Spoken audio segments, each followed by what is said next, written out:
కష్టం తెలిసిన వాడి. అందుకనే రైతు పక్షాన మేము ఉన్నాం. ఇదే ఓట్ల సమయం కాదు. మీకు తెలిసి నేను ఓట్ల కోసం రాజకీయాలు పెట్టలా.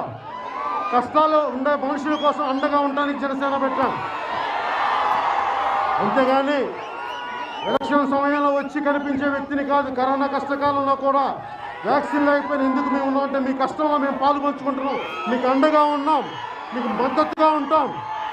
ఏదైతే మీకు నష్టం వాటిల్లిందో ఈ నివర్ తుఫాన్ వల్ల ఇది కూలంకషంగా అందరి దగ్గర క్షేత్రస్థాయి పర్యటనలు జరిపి మొత్తం ప్రభుత్వానికి తెలియజేసేలాగా మీరు ఎంత డిమాండ్ చేస్తారో చెప్పండి, ఎంత ఇస్తే మీకు బాగుంటుందో అందరిని అడుగుతూ ఉన్నాను.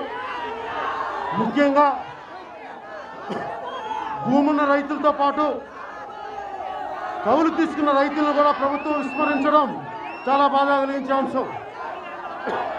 రైతులతో పాటు సొంత భూమి ఉన్న రైతుతో పాటు కౌలు తీసుకున్న రైతుకు కూడా మేము అండగా నిలబడాలి. కౌలు తీసుకున్న రైతులకు కూడా ప్రభుత్వం సాయంగా ఉండాలి. వీటన్నిటి మీద ప్రత్యక్షంగా అర్థం చేసుకోవడానికి మీరు చెప్తే ఆ బాధ నేను బయటికి తీసుకెళ్ళగలను. రాష్ట్ర ప్రభుత్వానికి తెలియజేస్తాం. అలాగే జరిగిన నష్టాన్ని కేంద్ర ప్రభుత్వం దృష్టి కూడా తీసుకెళ్తాం. మీకు మనస్ఫూర్తిగా తెలియజేసుకుంటూ మీకు అండగా ఉంటానని తెలియజేసుకుంటూ ముందుగా నన్ను మిగతా ఎక్కడైతే నష్టం వాటిలో మిగతా జిల్లాలు మన జిల్లాలోనే